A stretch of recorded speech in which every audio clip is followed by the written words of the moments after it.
10 months is how long pregnancy is, not 9. Why are we saying 9 words? Day 1 is when you... Miscarriages, it's something so common, but at the same time, people that go through never want to talk about it. Women, I think, feel their body could handle it. That's really not the case. You shouldn't drink before you're trying to get pregnant. Yeah, it would make sense to take a pause on those, but there's crackheads that have babies. Has AI affected your industry? We do the 3D, 4D ultrasound. So now AI creates for us. The most common tragedy that we deal with is a baby that just does not have a heartbeat. How you deal with it? If I do have challenges, I would... Welcome to another episode of Overtime with Nab. So happy to have a very, very good old friend, Sogol Nikjoo, CEO of Bun and Oven. Welcome to the show. Thank you. I'm so glad and honored that you had me here. I'm so excited to chat. What made you want to be an ultrasound tech to begin with? Yeah, so I had a completely different path. I was pursuing pharmacy. Somewhere towards the end of that, or when I was starting to apply to pharmacy schools, I realized that that just wasn't it for me. I felt like it was something that was kind of just told to me that I should do. But my true passion was always in having my own business. So even when I thought I was going to become a pharmacist, my goal was to have my own pharmacy. Mm-hmm. So I kind of stumbled across being an ultrasound tech and kind of digged a little bit deeper and started to pursue it. Honestly, it was one of those things that kind of just landed in my lap and I just went for it. It clicked, yeah. And I'm now looking back, obviously I'm so glad. During that time it was definitely a little bit challenging to tell my family and my parents that that's not what I wanted to pursue. Being Persian with our background, it's so important to, be a doctor. So it was hard for my parents to relate or to understand that I wanted to just have my own business and wanted to be a business owner. It was really shocking to them. But, now they see and now they're proud, of course. What really led me to my journey is the lack of care that I saw once I was in my externship and once I was working in a facility. And I saw this void that I just wanted to fill, again, to bring an extra level of care to expectant families. And at the same time, some of my really close friends were getting pregnant as well. So I would hear their stories and it was just this thing that I kind of took a chance on and so far it's worked out. So that's cool. As I understand it, so Bun and Oven, you guys are kind of a mobile ultrasound tech service. Exactly. So you basically do home health, essentially going in to the extent there's someone pregnant, wants to do an ultrasound, they could reach out to you, you would be able to come to them. Do you serve a particular region or is it pretty much all Southern California or where are you guys at right now? So of course we're based out of LA, but we service most of Southern California. Yeah, so essentially, like you said, it's anything pregnancy related. So moms come to us as early as week 5, as soon as they take that in-home pregnancy test, and it might come out positive or might be faintly positive and they're unsure. Most OBs, especially in the LA area, won't see you until you're about at least 8 weeks. Some won't see you until almost 12 weeks. Wow. So that's almost your first trimester. That's a really long time for a woman not to know or not to be certain that there's a viable pregnancy going on in her body and the baby is in the right place and all those things. So that's kind of the start of it. That's as early as we can see someone. And then of course we do everything else pregnancy related, from 3D, 4D ultrasounds, if you want a little extra bonding time with your child, if your partner wants to be involved, gender reveals, baby showers, honestly everything from day 1 of your pregnancy till I've had clients that I've seen literally the day before their scheduled C-section. For me, it's very exciting because as I've seen healthcare progress or even digress to just becoming something where you go to check the boxes, this seems like more of an emotional experience. I haven't been blessed with a child yet, so I don't know personally, but I could only imagine how emotional it is when the first time you see your child on the ultrasound and on the screen and such. And so I could definitely see how wanting to be in a different setting than just like a doctor's office where they're not going to prioritize you beyond just what's absolutely required and, probably doing it within the span of 5 minutes can be so valuable to that couple. Did you start off working for like an ultrasound tech? So once I finished schooling, I, again, was unsure about which path I wanted to take to kind of start my business. So I learned everything. So I know how to do scans for males, females, head to toe, everything, you name it, I can do it. And previously to opening my business, where I started working at a women's center, and we dealt, of course, with everything women related, but specifically we did a lot of breast biopsies, which had such negative outcomes usually, and I was, kind of surrounded with that, and my energy is usually a little bit more cheerful, and I kind of wanted to just provide a very special experience. Moms would come in. First of all, you're driving to get to the clinic. You're probably somewhere in LA. LA traffic always is insane, right, no matter where you are. Right. I don't even want to go to the grocery store. Yeah, literally, no one even goes and gets their own groceries anymore, or gets their food delivered. It's like everything is an in-home service now. On top of that, you're sitting in the lobby. Maybe you're newly pregnant and someone's sitting right next to you and they're coughing, they're sneezing. You're worried, especially during the times of COVID. You're not trying to be in that situation or in that environment. And then you finally get called into the doctor, who's probably running late. You get like 5 minutes. Your partner probably can't come in, or if they can, you can't have your mom come with you or anything like that, especially if it's a first pregnancy. You want to share that special moment. And you have like a quick 5-minute ultrasound. They make sure everything's okay. Sometimes you can't even see the screen. Sometimes you're going to a third party, and it's not even your OB seeing you, because they don't do in-house ultrasounds. So they can't even say anything to you. You have to wait for that report to get sent back to your OB and wait for that phone call. And you're dealing with so much anxiety. And so we wanted to change that and kind of enhance pregnancy care. And now you're at home, you're comfortable, you're hanging out on your couch, your partner's there. If your partner had a long day at work, or he didn't have to take the day off work, if he has a typical 9 to 5 and the doctor's not open, we have, we're able to come later on in the day, on the weekends, so your family's there and you get to experience a special moment with your family, essentially. In the comfort of your own home, you're starting to create all those memories that your child is going to be a part of in that home. And you're doing that from day one. You've already sold me. If I ever get pregnant, I'll definitely yes, for sure. I'll hit you up. Just going to a normal doctor's visit these days has become such a challenge. I guess I would say I'd equivocate this kind of like the whole concierge experience as well. Totally. Yeah. So initially, again, kind of going back to the early days, it was supposed to be more of a concierge service. But something very interesting that I found in my business is no matter what demographic you come from, this is a special experience that people want to partake in. So it's for a female especially, it's one of the most important life events. I kind of thought it was going to be more of a concierge service, but it's not. It's everyone, no matter, again, what demographic you come from.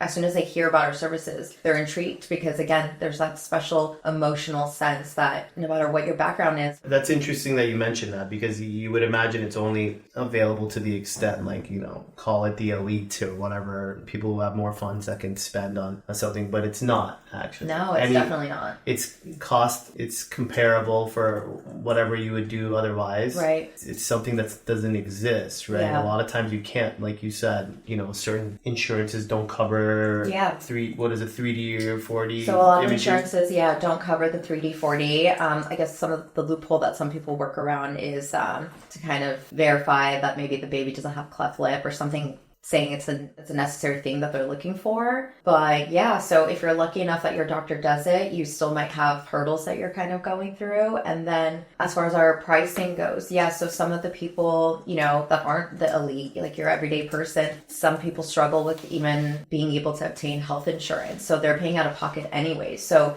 if you're paying probably even more at a doctor's office because of the premiums, we're just giving you this simplified version of what you need. We don't need to overcharge for things. So some people who don't have health insurance, it's actually beneficial. It might even be cheaper for them. Very interesting, and it seems like a no-brainer for anyone. Apologies if I'm asking dumb questions. What exactly can be revealed when you get an ultrasound?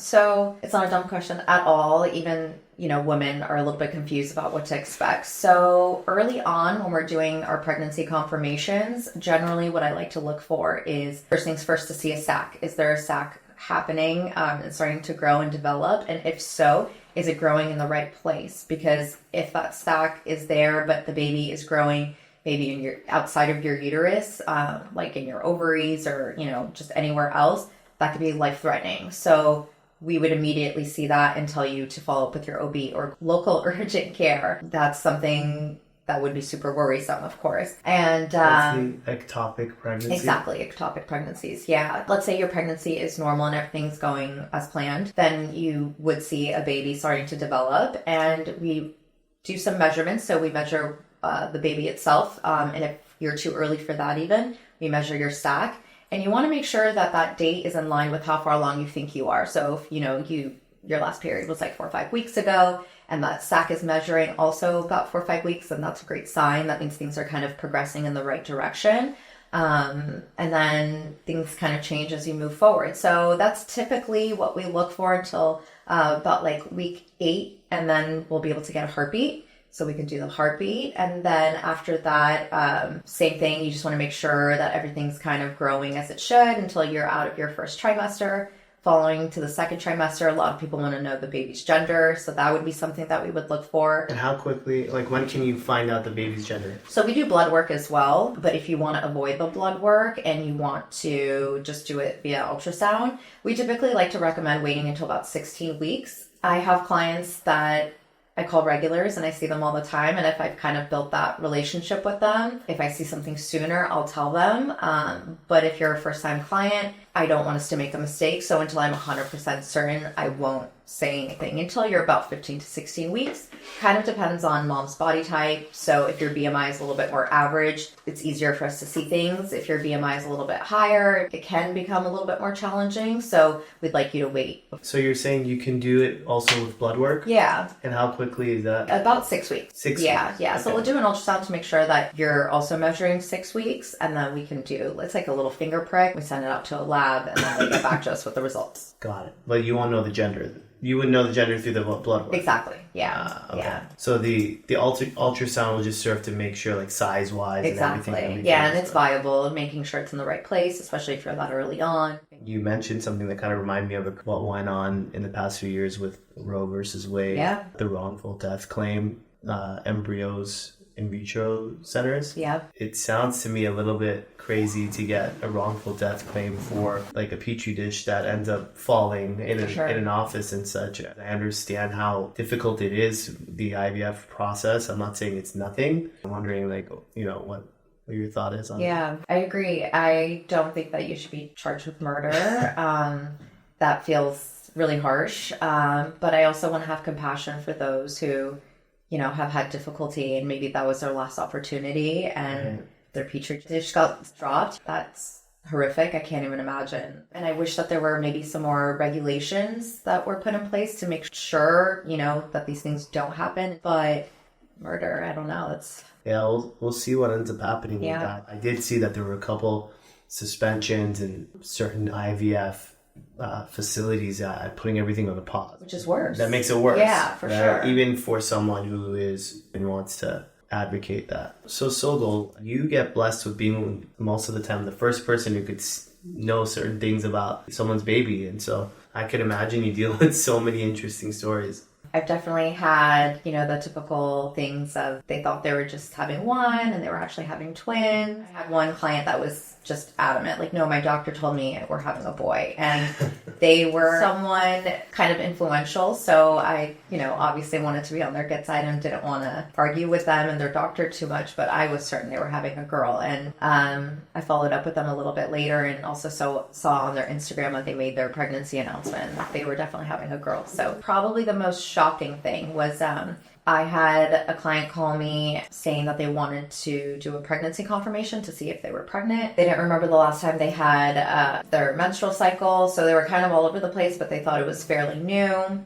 And when I went to go see them, they were actually 26 weeks pregnant. Are you kidding me? Pretty much, yeah, like more than halfway. Had no idea they were pregnant. How does that even happen? Yeah, a lot of women can be struggling with like PCOS or some underlying hormonal issue that can cause them to maybe not get their period at all. This woman in particular was semi-older, so maybe she thought she was approaching menopause potentially. She already had another kid that was, an adult. So that was her situation. But yeah, for women, there's all sorts of reasons. Also, something that a lot of people don't know until they start kind of going through the process. But even if you're pregnant, you can have a little bit of spotting during your cycle. A lot of times it's caused because of implantation. And some women might mistake that for a pregnancy. So again, that's why we have our pregnancy confirmation. So if you're trying, and if there's even a slight chance, I always recommend doing an ultrasound because you may be early enough where those HCG levels aren't being picked up with the at-home urine test. So unless you're going to your doctor and getting blood work, the next best thing would be doing an ultrasound to kind of see what's actually happening in there. Good to know. Yeah. What about gender reveal stories? We've had like our signature way of revealing is with like LED bracelets. So we kind of have everyone hang out and we do a live ultrasound and then we go in between the legs, in between the baby's legs. And, the bracelets will either turn blue or pink accordingly. The most interesting thing I've had probably is when people are planning these events. We've had helicopters come down with like smoke machines and things like that, like things that are very like extravagant, I guess, Right. So what, they come out with a helicopter? Yeah, so and we'll they be doing the drop scan stuff? exactly simultaneously, or afterwards we'll have all the guests go outside and they're standing outside and the helicopter kind of just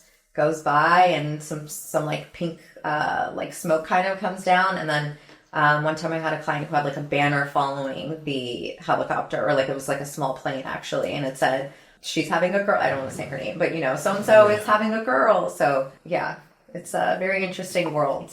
The gender reveals. And then you have people that are upset that we're doing gender reveals because of the whole gender situation. So it's interesting to see both sides. I won't even begin to speak about that. Any cool people that you were able to serve? Conor McGregor, he's a UFC champion. Yeah, for those who don't know. Yeah. I'll be frank, I probably wouldn't even have recognized him just because that's not my world, but my husband's obsessed, so I feel like I've seen pictures and I was like, wait a minute, this guy looks familiar. People like that, sometimes when they book the sessions, it's under a completely different name and, things like that. And so I thought I was just going to, just a regular session. And once I got there, there's security, there's this, there's that, all the stuff. And I'm like, oh, wait a minute, I'm meeting someone right now. Like, what's going on? So one of my first celebrities would be Macaulay Culkin and his wife. It was actually really funny because I met him and it was like raining and it was like wintry in the holiday season. I was already feeling kind of nervous because I knew I was going to meet him, and of course we all loved Home Alone growing up. Yeah. And so he opens the door and he's wearing like red pajamas and it just like totally took me back to Home Alone days. So that was a cute experience. Not trying to be nosy or anything. Yeah. I always ask like, my close friends like yourself, like, hey, are you guys thinking of having kids and things like that? And oftentimes, a lot of times, especially in our culture, people are very silent about that. Just to say it straight, having a child and having all the stars align, it's almost a miracle to begin with. I don't think it's easy as people say, and there's so many stories that people don't talk about that I feel like they should, to make society feel a little bit more comfortable. For sure. About pregnancy and miscarriages as an example. I'm sure you've seen like having so many patients that have been pregnant go through it as well. I feel like it's something so common, but at the same time, people that go through it never want to talk about it, almost want to swallow it and pretend that it never happened. And I just feel like that could cause so many internal issues. And I'm wondering, how you deal with it, how you've seen your patients deal with it. Is it as common as we think? And what is your perspective? I actually think it's more common than we think, again, because I think a lot of people don't talk about it. So if you're not really in that world, people aren't as vulnerable. Like with me, they share things because they want me to understand their history and like why they're feeling so anxious when I go to see them. Or a lot of times, I have clients and then they have miscarriages and then they have to call and tell me, or things like that. I also think just in the nature of the way our society is going, we just happen to have kids a little bit later in life, which of course makes things a little bit more challenging. So I think it's wrong to not think that it might be a little challenging because people haven't shared their experiences. You might just see, like, for example, your friend who has 2 kids, 2 healthy babies, and you think that just happened. But you might not know that she did IVF, that she was trying for years. So you might not know that she did have a few miscarriages. There's just so much information that's not being shared. And like you said, I definitely think that hurts us. Just women, I think, feel shame and they feel like it was like their body couldn't handle it or like their body wasn't good enough. That's really not the case. If anyone kind of digs into pregnancy, if you haven't, even if you have experience, you might not know all the details. You might think like, okay, there's a man and wife, you get together and boom, like a sperm and an egg meet. But it's really not that. There's so many situations that have to be perfect even for that to happen, let alone for that to continue to grow for actually 10 months is how long pregnancy is, not 9. Yeah, 10 months. 10 months. And why did we say 9 months? So it's weird. So technically the cycle begins, day 1 is when you first get your period. So that's day 1. So if you conceive that month, 4 weeks later or 2 weeks later is when you're likely to ovulate, and then you'll get your missed period 4 weeks from that original date. But technically your body's going through the process of like the cycle and your egg coming out. So technically, if you are 2 weeks, like if you conceived and you get a pregnancy test 2 weeks later, you're really 4 weeks. So it's kind of a weird situation. So you could be pregnant before conceiving. Technically That's you what are. that Exactly. implies, because this process starts before you conceive. Exactly. But it just, that cycle stops midway. Instead of shedding again, there's implantation and there's pregnancy, and you kind of move forward from there. So again, going back to the question, it's going through 10 months and making sure everything works out. And it's not just the woman, it's the man too. You know, what's his sperm quality like? What's his lifestyle like? What's quality and the quantity? And there's just so many things. I mean, we can do like a whole podcast on that. But so it really is truly a miracle. And then pregnancy, giving birth, you know, I hear a lot of crazy things that happen during birth too, unfortunately. So it really takes so much. I think the less we share, it's like a vicious cycle. If you don't share, then I'm going to feel like I don't want to share because you're not going to understand my pain maybe, or maybe I have more regret because I see you and it seems like you have it all because you have these 2 kids, and it just kind of keeps going, and then you won't share your story and then someone else goes through it. I don't know. I don't like it. I personally am not in a place where I can talk about it yet because I haven't experienced it, but I would hope that if I do have challenges, I would want to kind of change that cycle and talk about my struggles. I've had a lot of close friends that have struggled. I've had family members that have struggled, and I appreciate when they've shared it with me. I don't know if it's because, I mean, I hope it's because I think I'm a great friend, but also just because of what I do. I feel like they feel more comfortable coming to me. Yeah, I agree with you, and thank you for sharing that. And it's not easy, obviously, what we're asking. Obviously, it is a loss, and a loss is always a challenge to express to others, but the reality is it's so common. Yeah, it is very common. And so making it seem so rare by not talking about it, I feel like makes it even worse. I agree. And I think that someone did share, the people around them would have a lot of compassion. I think it's more of like an internal thing, but they feel shameful for some reason, which they shouldn't. Yeah. Agree. So you mentioned a couple things. Is there like maybe top 3 things you think would be best for women and for men as they're approaching wanting to have a baby, in terms of lifestyle changes, things that they should be doing, age-wise, where they, what's the optimal time? Can you share some of that? Maybe start with men. So not a doctor, not giving any medical advice. Something that I guess I can share that I've done personally is I had my husband get his sperm tested just to see where we stand before we even, we're not trying, and we don't plan on trying right at this moment, but it was good to know what we were working with. I feel like I can share because his results were great, but that doesn't necessarily mean that it might also not be a challenge for us. But I felt like it was peace of mind of like, okay, at least we know what we're working with here, so. And when you test it, do you test it for quantity, viability? Like, what is it? Yeah. So it's a test that kind of it checks everything. So quantity, quality, shape, what else? Mobility, like testing to make sure like there's no like disease or he's not like a carrier for anything. You could do that within the sperm before you implant. Yeah. Interesting. Yeah, there's really cool technology. The female can do it too. I'm less proactive, so I haven't done the female version, but something that I think is actually really interesting is that when I've brought it up to my OB before, when I've said, is there anything that I need to kind of check before like trying, or like what should I do?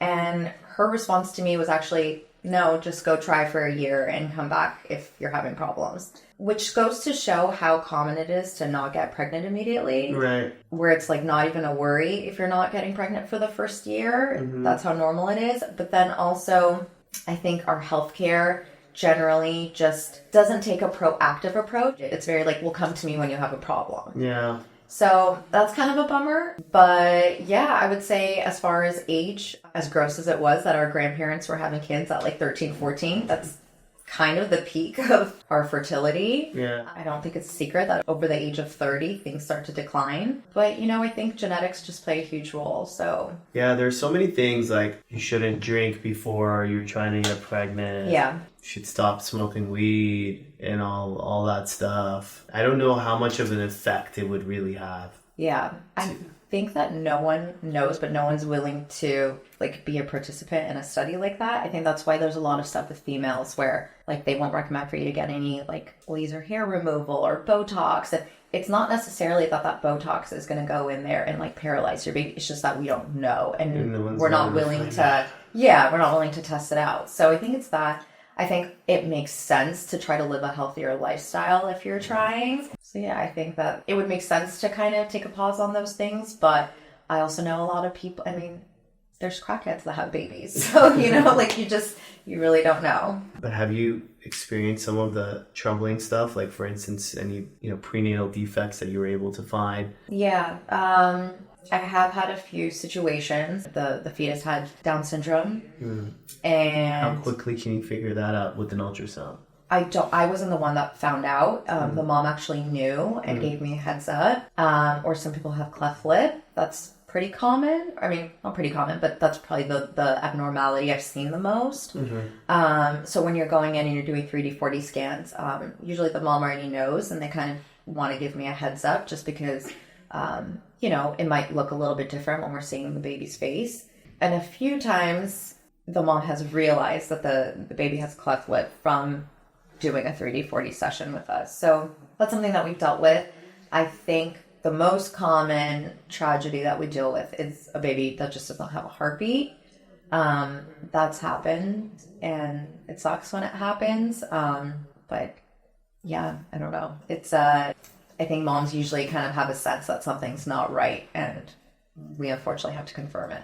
And I mean, I'm sure then your job goes beyond just thinking. I think like you're kind of helping the couple deal with that. For sure, yeah. Maybe you can give some tips for people that maybe have friends or family that are experiencing some things that can help in a situation like that.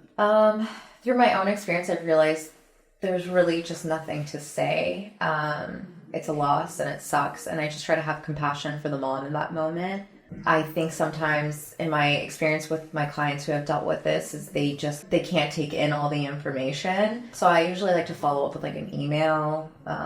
Again, just try to be as kind and compassionate as I can, but just making sure that they either called their OB or took the right steps, like went to an urgent care. Just want to make sure that they're are being taken care of and not just like in such shock where they're kind of like at a standstill and not doing anything if they need to, depending on how far along they are. Everyone's talking about AI. Yeah. You know, everything in their industries and how it's going to play. Do you think we'll ever have like a robot nanny? At this point, nothing shocks me. If 5-6 years ago you told me that there was going to be a virus that was going to shut down the entire world, I would have laughed at you and been like, there's no way that's going to happen. But honestly, after COVID, I feel like anything is possible. You never know. Yeah, would you hire a robot nanny if there was probably not. It'd be funny. But on a more serious level, I mean, has AI affected your industry? I mean, what's the future of technology for like ultrasound? First of all, ultrasound itself, I mean, it's not AI, but it's sound waves. So it's like a generated image from sound waves penetrating through the body and coming back at a certain speed. Depending on what speed it's coming back, from what medium it traveled through, it's going to give me different shades of gray. So first of all, that's how ultrasound works. So it's technology based. Yeah.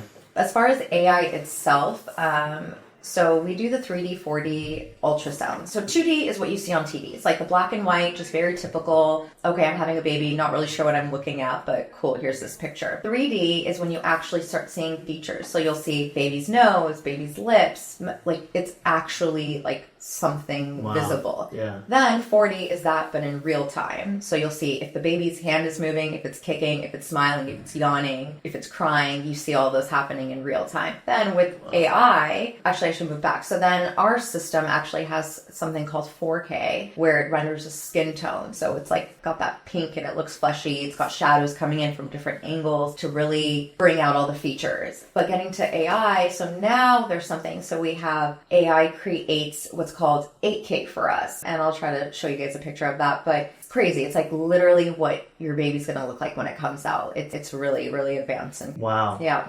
What you're seeing with AI is essentially better imaging and more real life like depictions of your child. Yeah.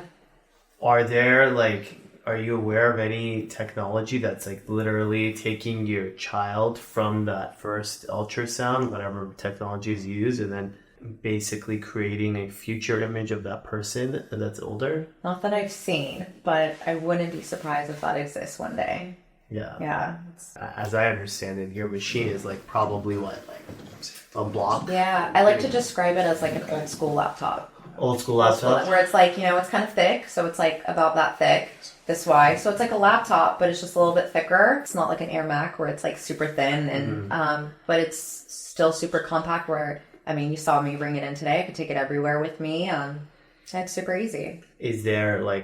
Are there more advanced technology out there being like maybe like a cell phone can do? So they do have cell phone ones where you can see it on a cell phone or you connect it to an iPad and the mom holds the iPad and we do the scan. But those don't provide as much in-depth information or imaging. So those are better for like quick, for example, if you just wanted to get the heartbeat. But if you want more visualization on things, that machine's not going to give you...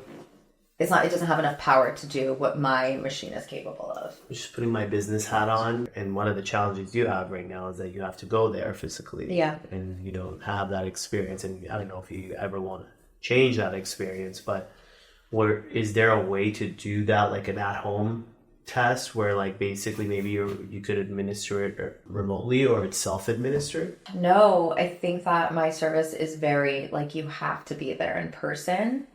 Unless technology changes somehow. But yeah, it's very... I can't imagine or see how it would work without me physically being there. Things are changing so quick. Yeah. Do you think we'll ever be able to grow children or babies in a lab? Yes. I think we even have the technology. I think that it's just certain laws and certain people that don't want that to move forward. Do I sound like a crazy conspiracy theory person? No, I can't imagine it's that difficult with all the other stuff that's happened. I heard, I know that Elon Musk is doing some crazy stuff with Neuralink. So if he's doing that, I can't imagine, not being able to have a baby in a lab. For sure. Can't imagine that being too good for society. For sure. Yeah. Which I think is why there's a lot of people that are against it and will probably continue to be against it. But as far as being able to, I totally think that that's a possibility. Do you prefer, if you were to have a child, to do a hospital birth or a home birth? Hospital for sure. Give me the epidural, give me the drugs, make me not feel anything. Yes, that's my personal approach. But I work with a lot of moms that love their home births and they have the best experience, and to each their own. I'm not opposed to either way. But for myself personally, I don't think I'm strong enough. So give me the drugs. You're not worried about the impact to your child? No, I think getting the baby out as quickly as possible and me not dying because I'm in pain. I don't know, maybe I'll feel differently when the moment arrives, but the way I imagine it right now is definitely, let's do it in the hospital. Do you feel like a home birth is more dangerous? No, I don't think so. I think that if the baby isn't at risk, and there's lots of things that they can do to see if that's happening, I say go for it. Yeah, I don't see why not. It's just... I like the peace of mind of having a hospital and just knowing that there's care there if something were to, God forbid, go wrong. Interesting. I want to go back to your experience because I'm a big fan of UFC with Conor McGregor. Yeah. How was that? Tell me a little bit more. Did he open the door and just, speak in his Irish accent? So he was super chill. He's a really nice guy. So no, he did not open the door. There was a team to even kind of get to him. But once we kind of went through that, I met his fiance and his kids. They had actually booked me for the same reason what we kind of talked about before. They probably didn't want to be seen publicly. He travels a lot. It's a perfect situation of why you would need my services. One, he's traveling all the time. They probably have super crazy schedules. They don't want to be seen. They don't want the public to quite know their information quite yet. And they just want to confirm that their pregnancy was going the way that it should. So yeah, I actually saw them a couple times, and we made sure that everything was moving in the right direction. And yeah, they just gave birth not too long ago. So the third child? Fourth child? Yeah, fourth. Did you meet the other little ones? I did, yeah, they were so adorable. Was it Connor Jr.? Yes, I met Connor Jr. He showed me his little punches. Yeah? Yeah, he was super He's cute. always like practicing that. I think so. I think he's going to be the future champion. Yeah. Yeah, I mean, some big footsteps to follow, but yeah. They're an example of someone who has everything, access to everything, and they still, even after their fourth kid, wanted to have this special experience together. They wanted to hear the heartbeat together. They heard the heartbeat for the first time, both of them together. I mean, that was really cool to kind of see their faces and their reaction and how happy he was and how happy she was. And I mean, it's always rewarding, but especially to know that someone who, again, can just have everything, at a snap, but I'm providing something that they wanted and they were excited about. It's just such a fulfilling. Yeah. That's great. Yeah. That's great. So, I mean, we're coming towards the tail end of the show. For our female audience, if you could maybe share one piece of advice for a new mother going through their pregnancy for the first time. Don't be shy. I think the biggest thing that I see with clients, and what I mean by that is they feel shy to express that they have anxiety, or they feel like they're being annoying if they're asking a question, just like embarrassed about maybe something that's going on in their body that's totally normal, but they're just not aware of. So I would say that, yeah, the biggest thing is just like, trust your gut. Don't be nervous, to ask for help. Be a voice for yourself, because no one else understands what's going on inside of your body. And I think no one knows their body better than a woman. Like you just know, you feel the things. Yeah, my biggest advice would just be, again, follow your gut and don't be shy. Just voice all your concerns. That's great. Yeah. So how can our audience reach you if they wanted to set up an appointment? Yeah, so multiple ways. You can book online. We actually don't even require you to put a deposit or like a credit card or checkout processes. It's on our website. It's www.bunovenultrasound.com. You can also find us on Instagram. It's bun_oven. Shoot us a DM and someone will get back to you to help you set up an appointment. Awesome. Yeah. Sogol, thank you. This was so Thank much you. fun. I had so much fun. I appreciate it. All right. Bye.